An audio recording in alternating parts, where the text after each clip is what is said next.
Selamat malam, Mbak. Selamat malam. Oke, sebelumnya karena wajahnya kurang familiar, apakah ini pertemuan pertama dengan saya? Iya, Oke, karena ini pertemuan pertama dengan saya, perkenalkan nama saya Hana. Mungkin dari Mbaknya sendiri bisa memperkenalkan diri, nama dan asalnya dari mana? nama saya Nabila. Saya berasal dari Pangkal Pinang. Cuman kebetulan sekarang saya lagi di Jogja soalnya lagi ngerantau. Oke, Mbak Nabila bagaimana kabarnya hari ini? Kabar saya kebetulan lagi kurang baik, Mbak.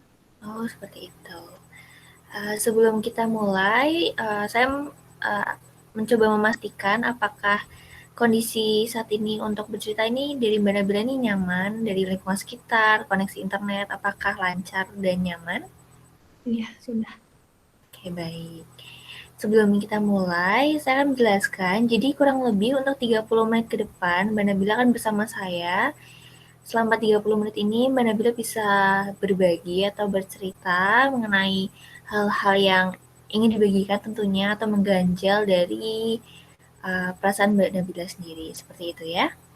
Iya, Selama bercerita Mbak Nabila ini bisa tenang dan rileks karena di sini hanya ada Mbak Nabila dan saya. Jadi Mbak Nabila bisa bercerita dengan tenang. Seperti itu.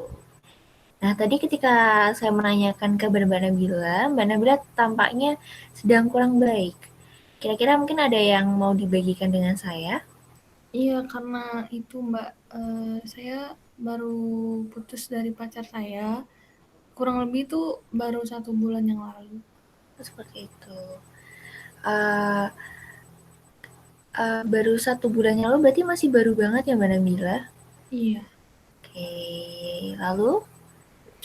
Mungkin kalau putusnya secara baik-baik mungkin nggak masalah ya Mbak bagi saya. Cuman menurut saya putusnya itu nggak secara baik-baik gitu. Uh, Putus di sini yang dimaksud secara tidak baik-baik itu mungkin seperti apa Mbak Nabila? Bisa dijelaskan lebih rinci kepada saya mungkin? Iya, jadi kemarin itu saya diselingkuhin, tapi di situ malah saya yang serasa jadi pelaku gitu, dia korbannya, saya yang dimarah-marahin Mbak.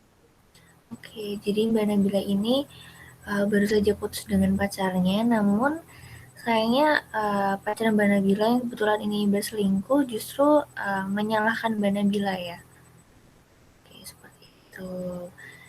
Mungkin Mbak Nabila bisa menceritakan kepada saya dari mana Mbak Nabila ini tahu bahwa pasangan Mbak Nabila ini berselingkuh. Iya, jadi awalnya itu saya lihat, oh enggak, saya dikasih tahu sama teman saya, dia lihat dari status Instagram pacar saya. Nah, kebetulan saya tuh nggak lihat, soalnya saya di hide gitu, disembunyikan, Mbak. Lalu teman saya ini bilang ke saya gitu. Oke, jadi Mbak Nabila ini justru taunya dari teman Mbak Nabila ya, karena Mbak Nabila ini disembunyikan dari status pacar Mbak Nabila. Betul seperti itu? Iya, betul, Mbak. Oke, saya yakin pasti tidak enak ya Mbak. Pasti sedih dan sakit ketika mengetahui hal semacam ini justru dari orang lain. Kemudian mungkin bisa dilanjutkan ceritanya. Iya, abis itu kan saya abis dikasih tahu sama teman saya tanya langsung ke pacar saya, Mbak. Kebetulan waktu itu langsung di screenshot. Nah, screenshotannya itu saya kasih ke pacar saya. Tapi yang ada malah saya yang dimarahin, saya yang dibilang lancang, lihat status dia lewat teman saya, sedangkan saya udah disembunyikan gitu. Oke, uh, setelah Mbak Nabila tahu dan apa ya, mempertanyakan kepada pacar Mbak Nabila apa yang dirasakan Mbak Nabila pada saat itu. Saya marah, tapi saya sedih juga gitu, Mbak. Oke, mungkin karena kita lagi bahas tentang ini ya pasangan Mbak Nabila. Saya ingin tahu sedikit lagi mengenai pasangan Mbak Nabila. Mungkin bisa diceritakan. Mungkin selama ini saat berpacaran dengan Mbak Nabila ini sikapnya seperti apa? Atau mungkin ada yang bisa dibagikan? Jadi saya itu pacarannya tuh udah 2 tahun. Jadi awal-awal pacaran itu sebenarnya ya kayak orang pacaran pada umumnya ya Mbak, masih kayak bucin, masih baik gitu. Tapi udah beberapa bulan terakhir, saya ngerasa dia berubah, kadang nggak bales chat, kadang hilang gitu. Jadi di awal ya seperti pasangan pada umumnya, hubungannya baik-baik saja, tapi semakin kesini makin berubah, benar seperti itu? Bener Mbak. Oke. Um, Lalu saat ini setelah tahu kondisinya seperti saat ini, sudah putus juga ya kurang lebih 1 bulan yang lalu. Apakah ada suatu hal yang ingin dicapai Mbak Nabila gitu? Setelah mengetahui kondisinya seperti saat ini. Sejauh ini sebenarnya saya juga bingung ya Mbak, di sisi lain saya masih sayang sama mantan pacar saya. Jadi saya sebenarnya masih sedikit ngarepin buat balikan, tapi di satu sisi juga saya ngerasa saya tuh udah disakitin. Jadi gimana ya? Mau dilepasin tapi sayang gitu, Mbak. Eee, Mungkin, barusan Mbak Nabila ini bilang kayak sayang untuk dilepasin seperti itu. Apa? Mungkin bisa dijelaskan kenapa? Apa yang dimaksud dengan kayak sayang untuk dilepasin dan mungkin juga alasannya apa gitu? Alasannya mungkin lebih ke waktu yang dihabisin sama dia tuh udah lama. Terus keluarga dua belah pihak juga udah saling mengenal, udah dekat gitu, Mbak. Oke. Barusan kan Mbak Nabila bilang ya kayak ingin, mmm, melepaskan, mungkin melupakan, tapi di satu sisi juga, eee, sayang karena hubungannya juga sudah lama. Nah, sebenarnya kalau benar-benar dari hati Mbak Nabila yang paling dalam, Mbak Nabila ini cenderung ingin melupakan atau justru masih terlalu sayang nih buat dilupain aja kayak gitu? Kalau sekarang ya, Mbak, kayaknya saya lebih milih buat melepaskan aja. Oke. Lalu sepanjang, keinginan sejauh ini kan apa, sejauh merasa ingin melupakan ini, ada hambatannya nggak dari Mbak Nabila sendiri? Hambatannya mungkin dari diri saya sendiri ya, Mbak. Awalnya itu saya sudah mencoba untuk memutuskan komunikasi seperti menghapus nomornya, memblok nomornya, semua sosial medianya sudah saya blok. Cuman kadang ada di satu kondisi itu saya ngerasa, ih dia lagi ngapain ya? Terus saya buka lagi blognya, saya lihat lagi gitu. Eee, saya yakin pasti, ketika baru saja berpisah tetap ada rasa penasaran ya, kayak dia gimana ya rasanya tanpa saya, atau dia sedang apa, apakah dia bahagia atau sedih seperti saya. Saya yakin, pasti rasanya juga, campur aduk ya Mbak Nabila. Tapi, kalau dari saya pribadi saya setuju tadi ketika, mungkin kayak menghapus atau memblok nomornya itu bisa menjadi salah satu langkah awal untuk bisa melupakan, mengikhlaskan seperti itu. Selanjutnya mungkin saya rangkum terlebih dahulu ya Mbak Nabila untuk biar lebih jelasnya dari awal cerita Mbak Nabila tadi. Jadi kurang lebih 1 bulan yang lalu Mbak Nabila ini berpisah dengan pasangan Mbak Nabila karena kebetulan pasangan Mbak Nabila ini berselingkuh. Namun sayangnya Mbak Nabila ini justru mengetahui dari orang lain karena Mbak Nabila ini disembunyikan atau di-hidden dari story pasangan Mbak Nabila. Kemudian ketika Mbak Nabila mempertanyakan, justru Mbak Nabila ini ya disalahkan karena dinilai lancang seperti itu. Benar Mbak Nabila? Benar, Mbak. Baik. Kemudian sejauh ini Mbak Nabila ini sudah mengambil 1-2 langkah kecil untuk berusaha melupakan pasangan Mbak Nabila, benar? Benar.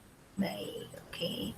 Mungkin kalau dari saya, Mbak Nabila, apabila Mbak Nabila benar-benar ingin mengikhlaskan, ingin melupakan, dari saya mungkin Mbak Nabila bisa dimulai dengan memaafkan pasangan Mbak Nabila itu sendiri. Karena meskipun perselingkuhan ini tidak dapat dibenarkan, uh, hal ini juga bukan kesalahan dari Mbak Nabila. Jadi meskipun pasangan Mbak Nabila ini menyalahkan Mbak Nabila karena menganggap Mbak Nabila ini lancang, tetap di sini yang melakukan perselingkuhan itu yang tetap salah. Nah, dibandingkan harus mengingat rasa sakitnya, terus berputar dengan kayak mengapa dia berselingkuh dari saya dan terus berada di situ, langkah lebih baiknya mulai memaafkan, walaupun memang tidak tidak mudah ya. Tapi saya yakin dengan memaafkan itu akan mempermudah Mbak Nabila untuk jalan terus ke depan, mulai melupakan, mulai merelakan seperti itu. Kemudian bisa juga dengan bertemu dengan teman-teman, melakukan aktivitas baru, bisa juga mungkin mencoba bertemu dengan orang baru, seperti itu ya Mbak Nabila. Iya, Mbak. Selanjutnya, apakah ada yang mau dibagikan lagi atau ada yang masih ingin diceritakan kepada saya? Saya rasa sejauh ini udah cukup ya, Mbak. Oke, sejauh ini bagaimana perasaan Mbak Nabila setelah uh, berbagi cerita dengan saya?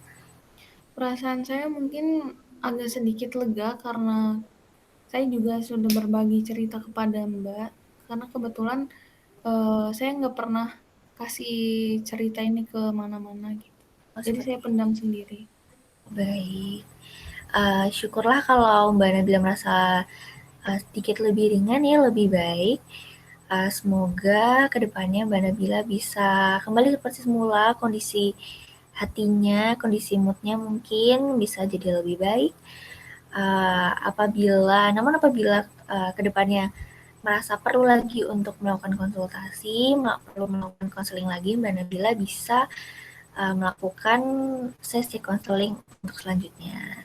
Namun harapannya setelah ini Mbak Nabila sudah bisa uh, membaik ya seperti itu.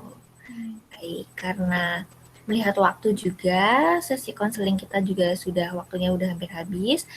Mungkin saya akhiri terlebih dahulu ya Mbak Nabila. Baik, Mbak Hana. Oke, sebelumnya terima kasih juga kepada Mbak Nabila atas keterbukaannya kepada saya. Semoga uh, dipermudah untuk mengikhlaskannya. Kalau begitu saya tutup. Terima kasih. Selamat malam Mbak Nabila. Terima kasih, Mbak Hana. Selamat Iya, malam ya, Mbak. sama-sama.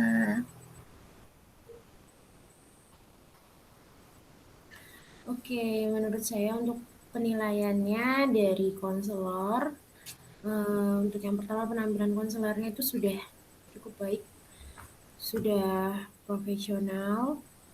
Itu untuk pembukaannya juga udah dilengkapi dengan info konsen, ya kan, kabar, memperkenalkan diri, seperti itu ya.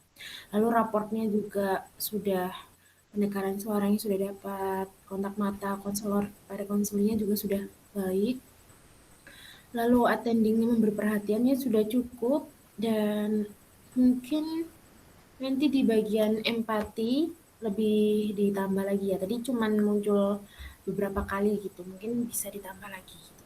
Terus mendengarkannya sudah baik, pertanyaan terbukanya sudah ada, pertanyaan tertutup juga sudah ada, lalu konfrontasi sudah ada, mungkin bisa kalau itu ditambah lagi mungkin ya. Lalu pemusatannya juga sudah baik, konselornya juga membuka dirinya, membuat si konsel itu enjoy gitu saat bercerita.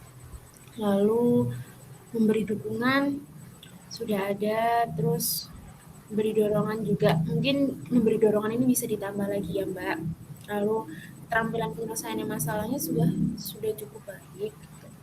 Lalu menetapkan tujuan, tadi udah tanyakan kalau misalnya mau cerita lagi nanti boleh bertemu lagi, itu udah ada. Lalu penutupnya juga udah baik gitu. Mungkin empati sama memberi dorongannya aja mungkin ditambah lagi gitu. Oke, terima kasih banyak Mbak Fadila, terima kasih banyak. Ya.